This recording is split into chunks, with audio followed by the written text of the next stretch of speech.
Hi, welcome everybody. It's Mike Newton down here at Lytham Golf Academy. I've got another new product for you to test, or for me to test and to give you guys a bit of feedback here, and it's the Rogue Sub-Zero driver. Okay, so obviously it's a family of Rogue products that have just been launched by Callaway. So in the driver front we've got the Rogue, we've got the Rogue Draw, and then we've got the Rogue Sub-Zero. So I've just done a review and also a comparison video against Rogue and Epic.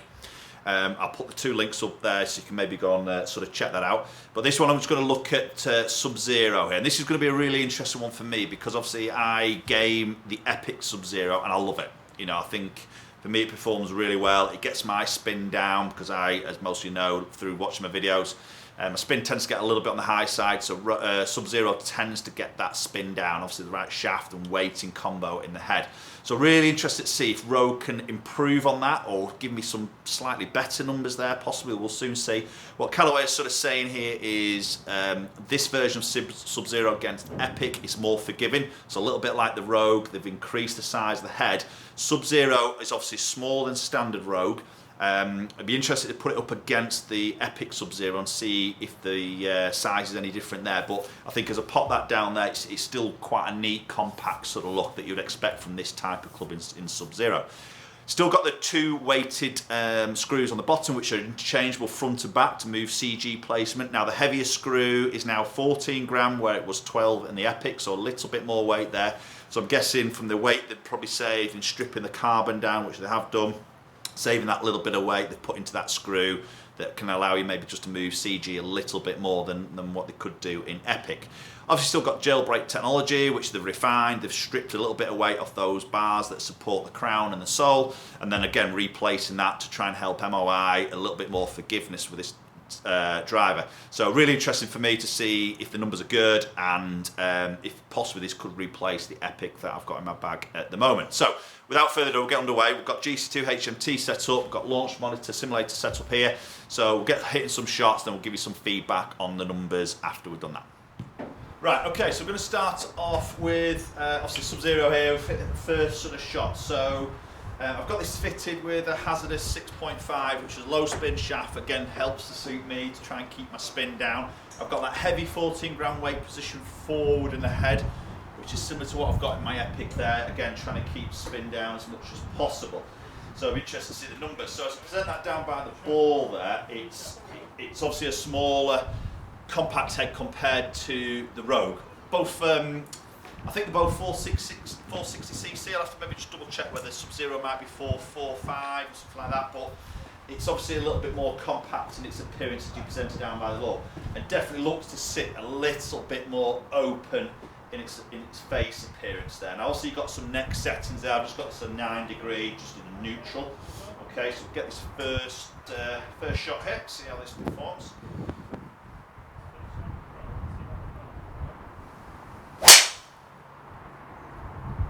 Really solid strike there. That felt like it came out like a bullet. Wow. Now we're talking. Okay, so that went 312, carried it 281. That's a really good hit. Spun just under 2,200. That's a good number for me. If I can get my numbers around there, I know I can pierce through that 300 sort of barrier fairly easily there. That's a really sort of good hit. A very sort of powerful flight to visually look at as well. Okay, so that was a great start there. I probably shouldn't really hit any more shots there now. That could be the video now over, but I'm going to hit some more shots here and let's get a bit of an average, and hopefully we can see some more shots like that. Could very easily be putting Rogue in my bag against Epic here. Let's give this next one a hit.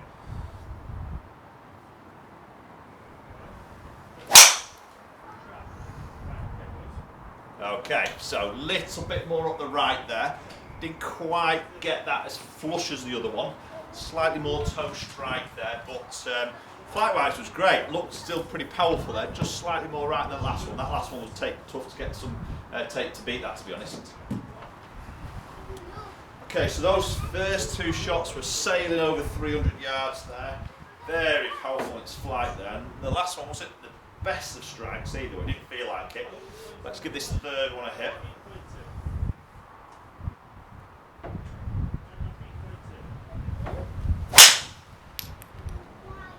Okay, that was low in the face. That is my miss. Okay, if I'm going to miss it, I will miss it low in the face. So that's going to probably drop off. It's not too bad getting 294. Definitely come out flat on its flight because of strike. Only launched at 6 degrees. Spin was only 2-3, so really controlling spin. Right, I'm just going to do something a little bit different here. I've got this set at 9 degree with a 14 weight forward. So what I'm just going to do now, I'm going to flip it over and put an extra degree of loft on and move that weight in the back. And let's just see how those numbers change. I wouldn't mind just getting my launch up a little bit higher. Now I do hit the ball on the way up, so that's fine. But I probably just need to try and maybe deliver a little bit more dynamic loft. Maybe pull that weight back a little bit and just see if I can get that launch a little bit higher, but still keep that controlled low sort of 2000 spin number. Right, okay, so I've now set this 10 degrees, kept the face angle the same here, but set this at 10 degrees, so 1 degree more loft. And then I've put that 14 gram weight now in the back and the 2 gram now forward. So this should pull CG back, a little bit more loft, slightly higher launch. And maybe the downside is it might create a higher spin, but we'll soon sort of see here. But I'm keen if I can try and keep that spin number around that low 2000s. I know my strike will change that. If I can try and hit it higher up the face, that will help to do that. But then if I can get that little bit of extra launch there, I should see a better carry distance. Okay, let's give this first one a hit.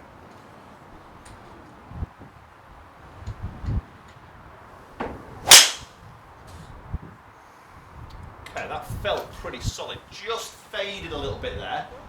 Definitely a higher ball flight. So that's carried out sort of 267, 288. Right, spin's got up to 3000 now. It was a little bit cutty, so we're going to hit another one. Wow.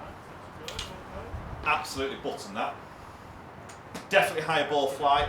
That felt really solid. Yeah, just turned over a little bit to the left there, but that's gone 306. But visually higher, 2100 spin there. So different place on the club I struck that, higher in the face. And that's what I just mentioned before. If I can control my strike, hit it a little bit higher, I can get that spin down a little bit lower. But with that little bit of loft, maybe just helps to launch it. Okay, so distance-wise, it's probably not going further, but I'm seeing more of a higher ball flight. So very much down to the individual, whether you like to see that ball coming out a bit that way, or if you like to see it coming out that way, depending maybe on what course you play in, windiness, etc. You can obviously dial these clubs in. Now this gives you a little bit of a glimpse. Obviously there's a lot more to it than this with shaft options and weight settings and losses, etc. But this is give you a little bit glimpse of what you can probably do through a fitting session to change the numbers. But maybe just have a look at those numbers and just a little bit more detail and see the differences between that 9 degree weight forward, 10 degree with a heavy weight back.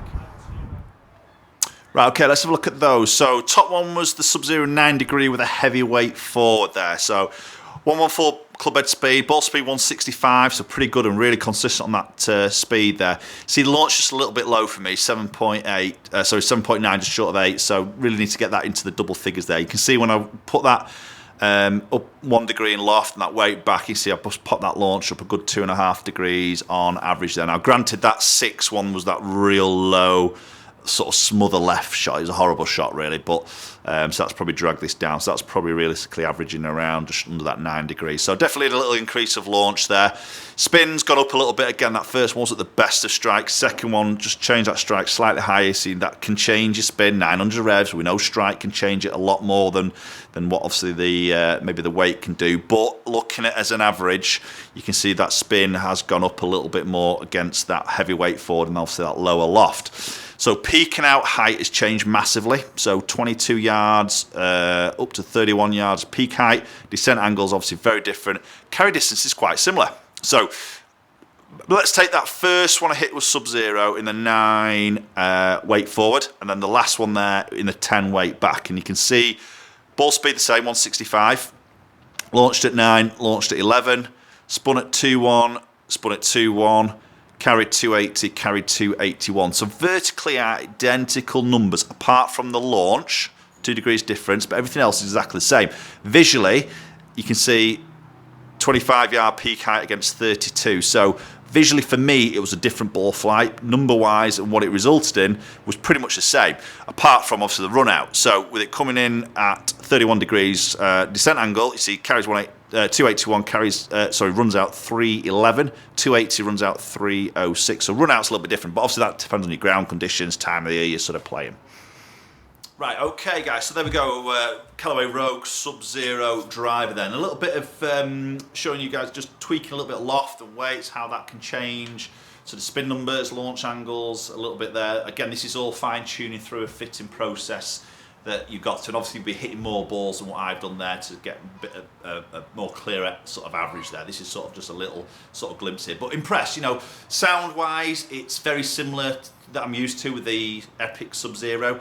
I think I do feel that a little bit more forgiveness there. It doesn't feel as harsh. That's probably the one downside I would say with Epic Sub-Zero was it felt really brutal, as in strong off the club face. And a little bit harder feeling, if that makes sense. So I think this feels a little bit more giving it, a little bit more friendly is probably the best way to sort of describe it.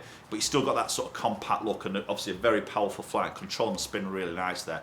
Again, a little bit maybe delving in of just spec a little bit for me, but that could be a different video there. Put it up against the my Epic Sub-Zero and see if I'm getting anything better performance-wise, dispersion-wise, not only sort of distance, but dispersion-wise as well against Rogue, against Epic. Okay, thanks so much for watching, guys. Do comment down below. Let me know your thoughts on Sub-Zero. Is that something that is on your sort of radar to go out and try, test this year? I think it's going to be a really popular option for a lot of golfers, but then again, there's a lot of good brands launching some very good product this year, so it's going to be a really interesting one. See what your thoughts are here, so do comment down below. Obviously, follow my social media platforms. Do hit that subscribe button and just click that little bell there as well, because then that will give you notifications. Any future videos I land on my channel, you'll get belled straight away, and then you can obviously be the first to watch them, and hopefully I'll catch up with you all very soon.